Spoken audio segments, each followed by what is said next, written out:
అప్పుల్లో నిండా ముంచి అప్పులు తప్పులు చేసి 8,11,000 కోట్ల రూపాయలతోని బాధ్యత అప్పచెప్పింది. ఎన్నికల సందర్భంగా 6 లక్షల కోట్ల రూపాయల అప్పు ఉందని మేమంటే కాంగ్రెస్ అబద్ధాలు చెప్తుంది, 4 లక్షల కోట్ల అప్పు కూడా లేదని బుకాయించే ప్రయత్నం చేశాడు. ఇక తవ్వుతున్న కొద్దీ గుట్టల కొద్దీ అప్పులు బయటపడ్డాయి.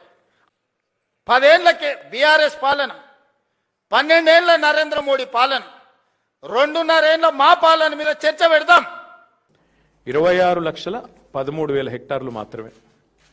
14-15 అంటే తెలంగాణ వచ్చిన రోజు, కేసీఆర్ గారు గద్దెనెక్కిన రోజు, కేసీఆర్ గారు గద్దె దిగిన రోజు 2023-24 59,89 లక్షల హెక్టార్లు. అప్పులు కాదు మేము చేసింది. ఎంత అప్పు అని వీళ్ళ దోస్తే అడిగండి, ఎవరో కాదు.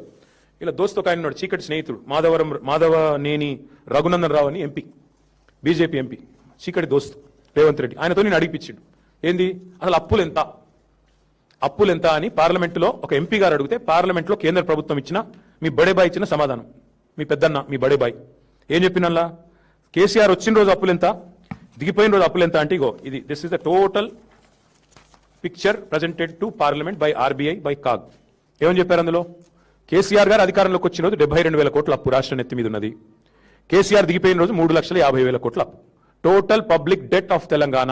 ఇది పార్లమెంటులో సాధికారంగా కేంద్ర ప్రభుత్వం రిజర్వ్ బ్యాంక్ అడిగి ఇచ్చిన లెక్క. నీ ఇప్పుడు అందులో ఏంటంటే విషయం, మేము వచ్చిన 72, మేము దిగిపోయిన నాడు 3,50,000. మరి అంటే ఎంత కేసీఆర్ చేసిన అప్పు, 2,78,000 కోట్లు. కానీ నీ పరిస్థితి ఎట్లుంది, నీకు వాస్తవాలు బయటకు వస్తే నీకు నచ్చలేదు, అందుకే నోటికి వచ్చినట్టు ఎంత వస్తే అంత. ఒకరోజు 6 లక్షల కోట్లు అంటాడు, ఇంకో రోజు 7 లక్షల కోట్లు అంటాడు, ఇంకో రోజు 8 లక్షల కోట్లు అంటాడు. మరి నీ లెక్కలు నమ్మాలనా, లేక కాగు లెక్కలు, మరి ఆర్బీఐ లెక్కలు నమ్మాలా, పార్లమెంట్లో కేంద్ర ప్రభుత్వం చెప్పింది నమ్మాలా, ప్రజలు ఏది నమ్మాలా, ముఖ్యమంత్రి చెప్పు.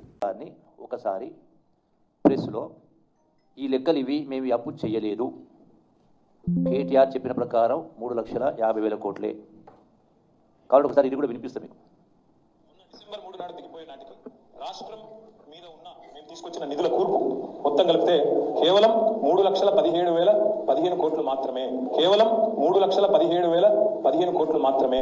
అధ్యక్ష, మేము చేసిన నికర 3,85,340 కోట్లు మాత్రమే. 3,85,340 కోట్లు మాత్రమే.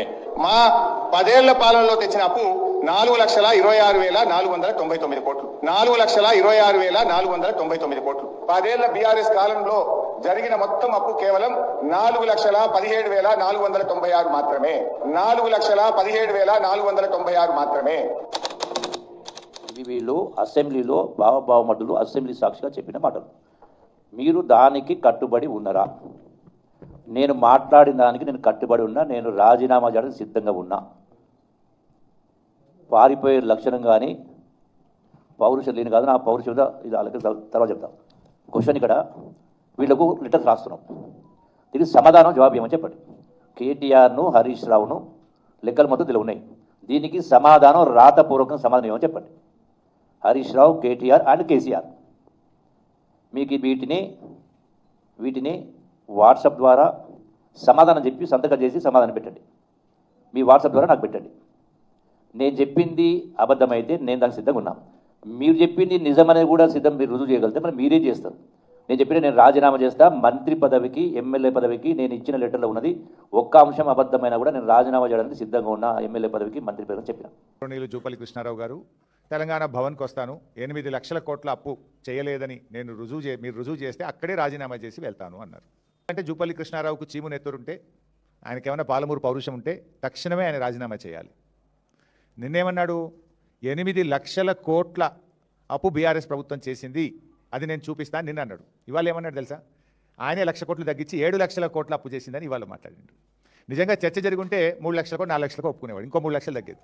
చర్చ ఆయనలో సబ్జెక్ట్ లేక పసలేక ఈరోజు చర్చకు రాకుండా ముఖం చాటేశారు. మేము సవాల్ వేయలేదు. ఇప్పుడు మా కేటీఆర్ గారు నిన్న ముఖ్య రేవంత్ రెడ్డికి సవాల్ వేసినారు, కానీ నువ్వు ఆ సవాల్ని స్వీకరించి నేనే తెలంగాణ భవన్కి వస్తున్నాను మీరే చెప్పారు కదా జూపల్లి గారు, మరి ఎందుకు రాలేదు?